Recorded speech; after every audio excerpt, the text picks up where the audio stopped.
Hello and welcome to this episode 7 of our survival series. We've done a little bit of work today, so if you want to come and have a look at what we've been up to, we'll head in. So there's not much of a change from last episode, which was quite a long one. Just need to... There we go. So one of the big changes is just ahead of us here, which is a new fighter that I've built. We'll go over that in a minute or two. But in here in the drone bay, I've added a bunch of projectors, and against each of those projectors is a particular blueprint and a button on the wall. So we can build our sentries, we can build our miner, we can build our anglerfish, which is our lifter to bring stuff back to the base. And then over in the corner is the one for the Terrorhawk, which is our new fighter. So you've seen the drill ship before. This is our miner. I particularly like that design, I have to say. I think it works quite well. That is the anglerfish, massive sort of magnet on the front of it and plenty of lift force, and then a couple of build and repairs that are set to grind only. They don't have a massive amount of space in them, but they've got enough to be able to just grind off a couple of blocks and pick up whatever it is. And then this is the Terrorhawk. So it is pretty well kitted. It's armed up quite well. It's got a couple of decoy blocks on it. It doesn't have much armor, so it's not the best fighter I've ever built, but it does work pretty well. In that regard, it's quite nice. This is what we built last time. This is the L shape. I didn't actually come down here once we finished, and we probably need to actually seal off the bottom of there as well, so I'll get that done quickly. Do a bit of post edit for you so that you don't have to watch me build a bunch of blocks for ages.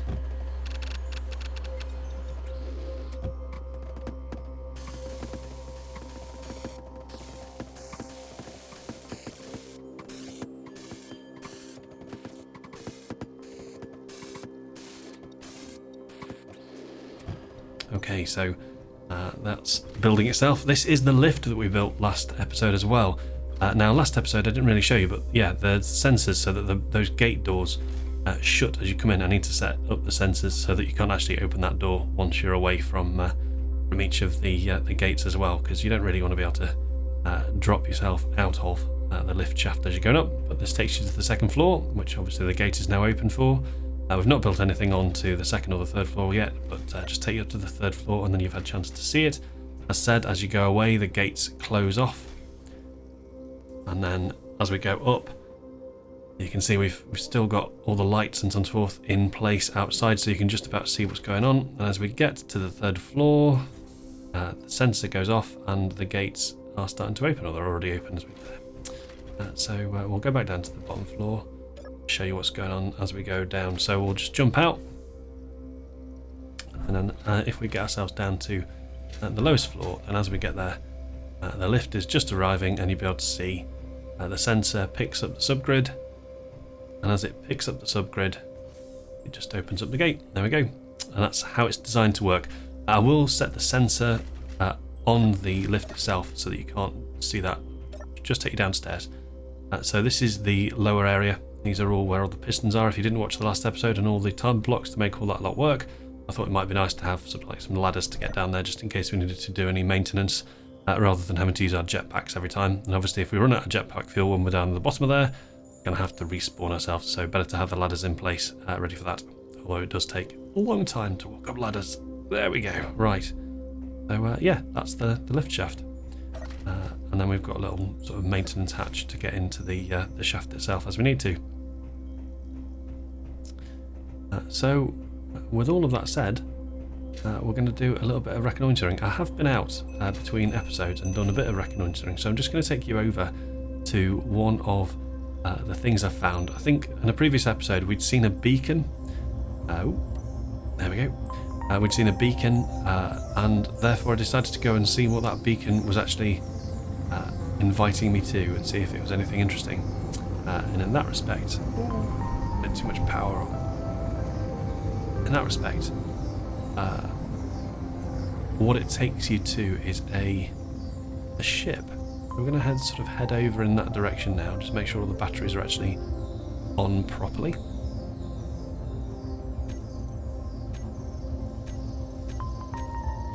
There we go. Make sure all the batteries are actually on properly, and we'll just fly over.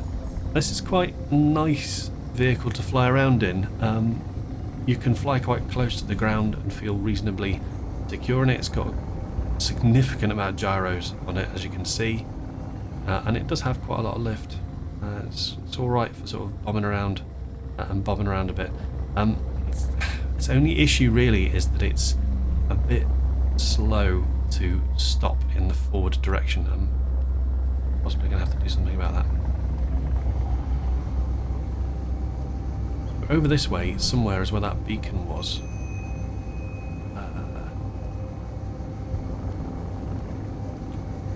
This way, I'm pretty sure. Over these trees and see. Yeah, towards that. Sort of 8 kilometre away, that Lacan on the floor.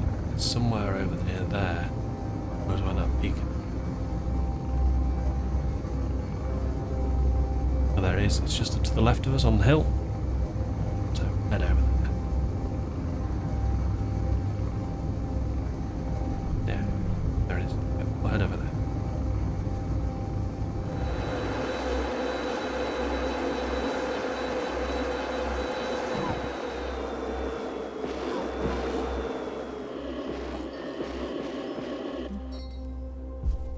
So in here we found, oh no, in here we found quite a few of the dead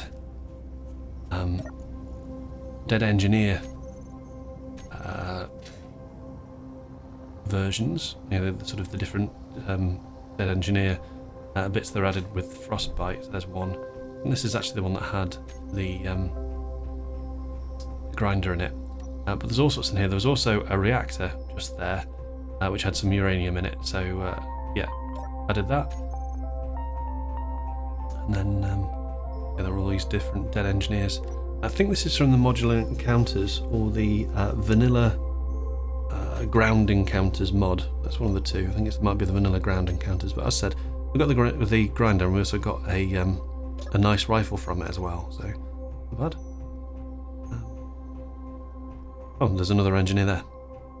So you got.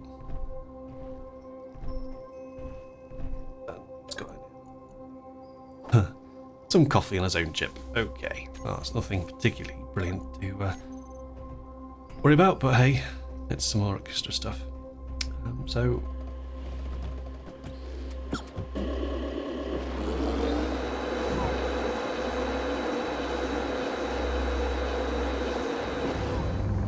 it looks as if there's something else over on that hill, so we're going to go and have a quick look. Yeah, it's definitely something. It's another crashed ship. I think that's from the modular encounters.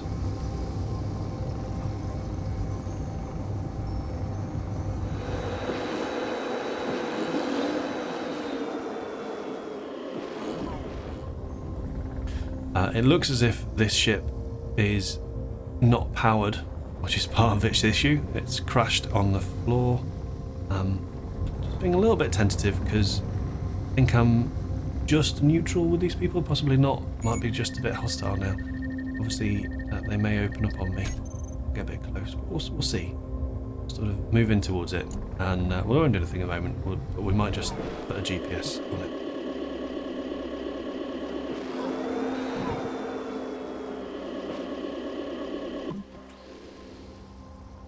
So yeah, we'll pop a GPS on this and call it a day on that for the moment.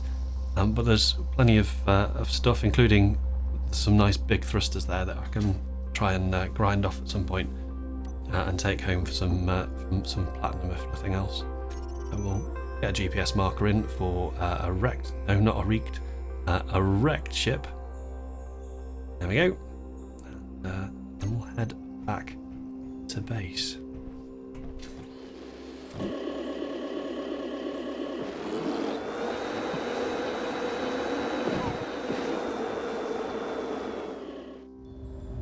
So back at base, picked up that unknown signal as we went past it.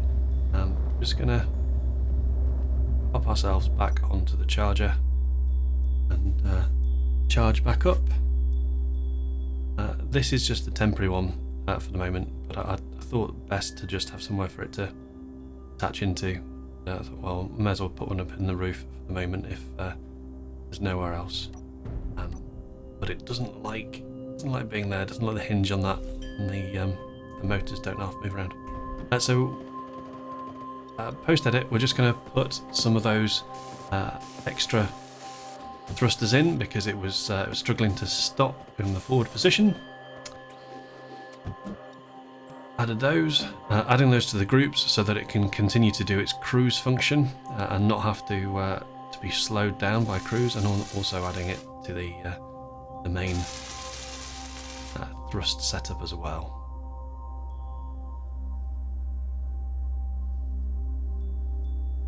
So there we go, that's that locked back in. Now I was going to make that the end of this episode, which is a little bit boring, so I decided I'd add a projector and we just build a little bay for this Terrahawk to sit in, so we can have like a Terrahawk bay down here for the moment. In a couple of episodes time I'm hoping to actually get like a proper fighter bay built on the 3rd floor, so you'll sort of go out from the 3rd floor and straight out from the cliffside on. So I'm just going to get built. We're going to use the drone bay that we've already got a blueprint for, but I'm not going to have the sort of lump in it with the bit of the rotor. I'm actually going to put some blocks in before that gets built, just to hold it in place. Just going to do the normal 1,000 times speed as I try and make sense of this. Get the drill shaft out, drill this out quick. This isn't anything you haven't seen before really, but right is it to see me drilling out the space for the vehicle to go in. I'm being a little bit more careful on this. I'm just going to try, if I can, not to make the space too wide. So I'm actually going to finish with hand drilling the corners just to try and improve the space as best as we can without making it too deep or too wide. Adding all of this, and then at the back we're going to run through the cargo conveyors underneath the floor, so that they can attach to the Terrahawk when it's on its connector. So you won't be able to see the conveyors once the floor is in, because they'll just be running underneath it, which seems like a reasonably good thing to me.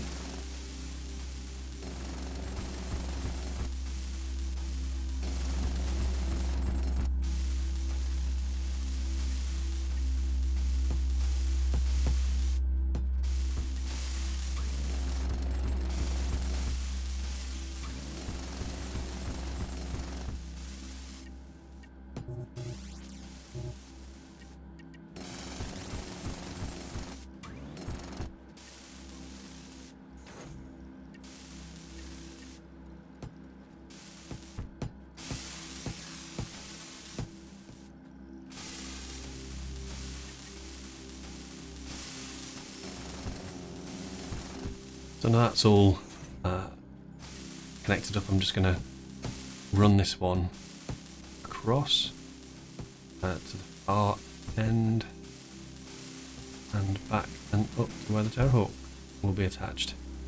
Quite pleased that I managed to get myself attached at the point where the cargo container is coming across, rather than having lots of little bits poking here, there and everywhere, so that's nice. But we may as well leave this to build itself once it's built. Here we are, just plugging in the Terrahawk. We'll then, once we've plugged it in, add a couple of lights. That'll hopefully do.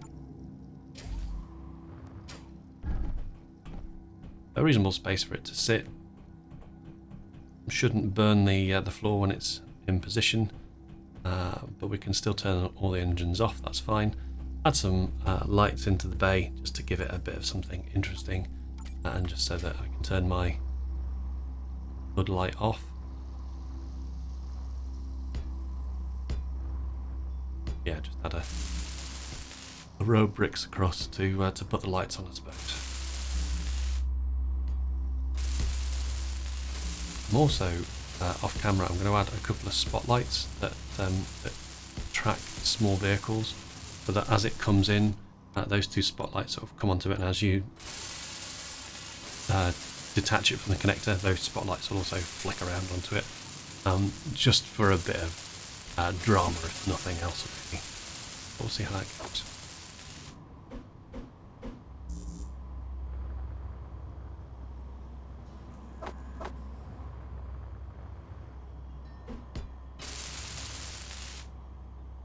So there we go, one lit bay. Happy days. Now, I have to admit, I was gonna call it a day once I'd got the lights set up, and then suddenly I noticed that there was an assert that was saying "surrender now." I thought I'd better go and see what that was about. So here we go. First opportunity for some PvE content in the survival series. Let's go. And that is a drone that it's sending in. I think it's quite small. That's not a small drone, that's huge. That's massive. Oh my word, that is like a large grid drone, not a small grid drone. Okay. Ow. Ow.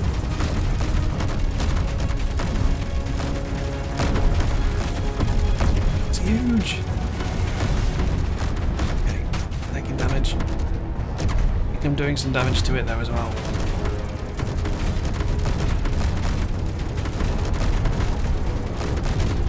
Oh, it's got missile launchers. No, no, no, no, no. Ow.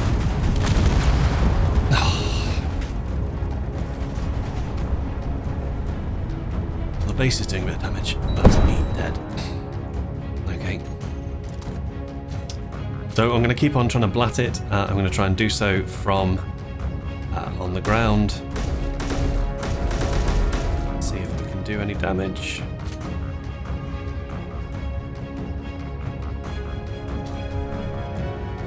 It's crash landed due to my turrets, but it's crash landed really close to the base, and it's still at a point where it's able to do quite a bit of damage to my solar panels. So I need to get rid of this as quickly as I can before it does some irreparable damage.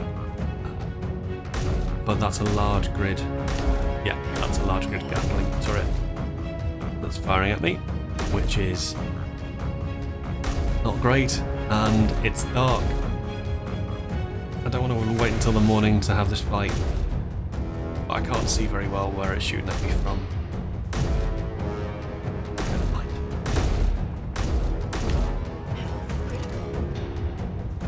Try and get away. Very nearly dead. And that's a tree. Let's try and build another Terrahawk and use that as an opportunity to do a bit of damage to this drone that's still causing me huge amounts of trouble. It's going to take quite a long time to build this though, so I'm going to keep on just trying to take it out as best as I can on foot for the moment.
Thankfully, the missile turrets aren't firing at me, but those Gatling turrets, especially the big one that's on top, there's a couple of little interior ones I think on the bottom still. The big one on top is just just deadly. So we've got no rifles left. I can't get to the rifles. I'm going to lose the rifles if I go in. So I'm just now trying to do suicide grinder moves. Doubt it's going to work, but we'll just do what we can for the moment.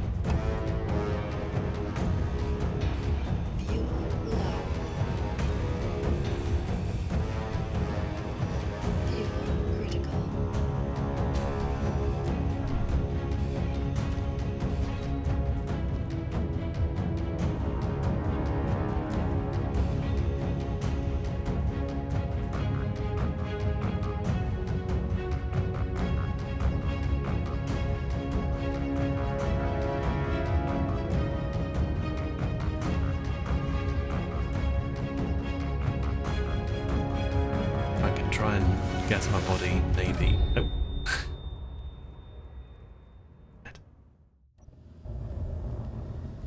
Okay. The Terror Hawk is reborn, thanks to the drone bay. I'm going to go out. We've restocked on this, and we're just going to blat as fast as we can that top Gatling cannon.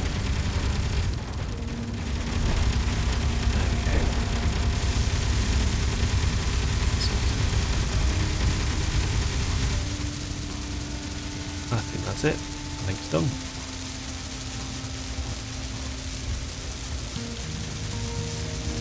Now I have to say at this point I'm a little bit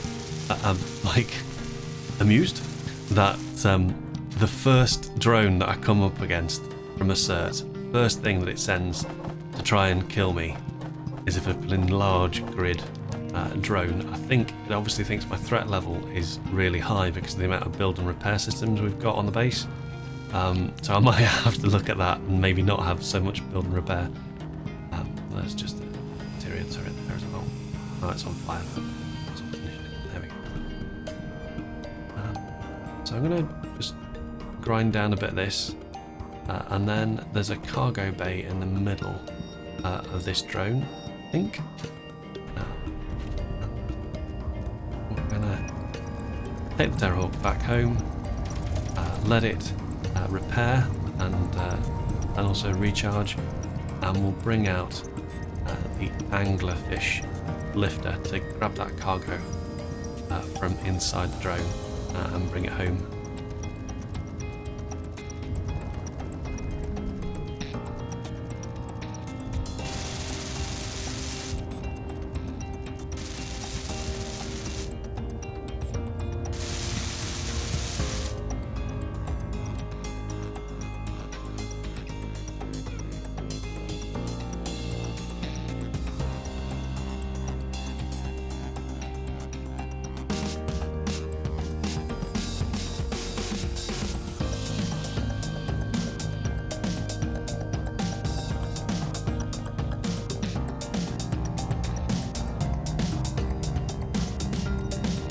Okay, so I now know there is definitely a cargo spot inside the drone.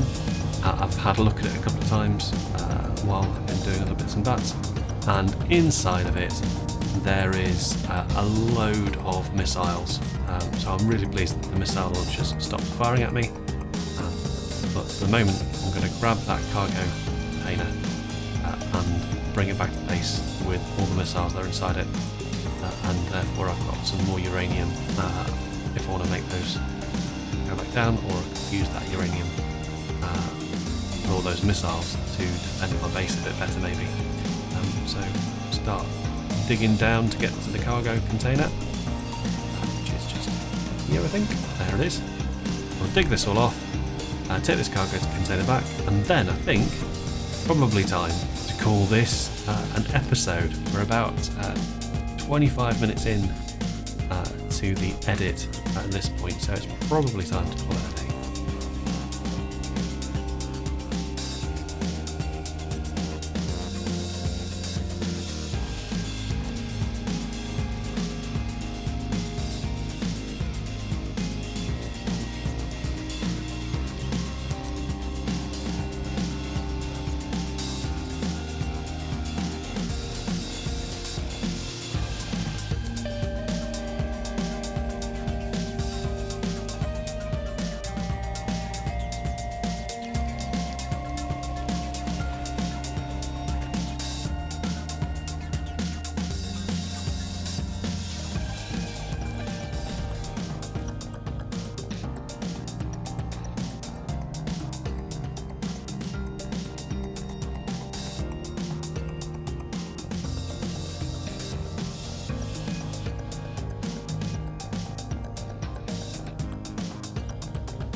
we go. Cargo container being brought home. To be honest, this ship could probably have lifted quite a bit more than just the cargo container on its own, but I'd like to get the cargo container back in before anything else goes wrong, so we'll just knit that back inside the base. We'll paint it pink and we'll call it a day for this episode.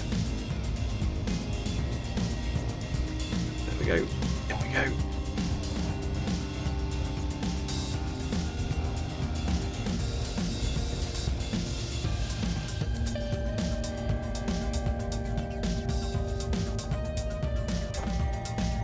Nope, that's auto lock, not switch lock.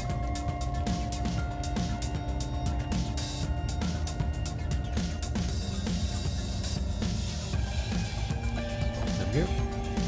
Then drop it off. Sorted. Jump back in our connector bay. So this, I think it's quite a nice little lifter vehicle to have. It works quite well. There we go. Paint that pink. Let build and repair do its job. And that's the end of today's episode. So now let's go back over and look at that drone. Drop the stuff. Go back to the drone. As the daylight comes on and we start to be able to see where that drone is. Thanks for watching. Thanks for watching me fail miserably and have a bit of fun. That's the end of today's episode. Don't forget to like and subscribe if you haven't already. And see you again soon. Thanks for now.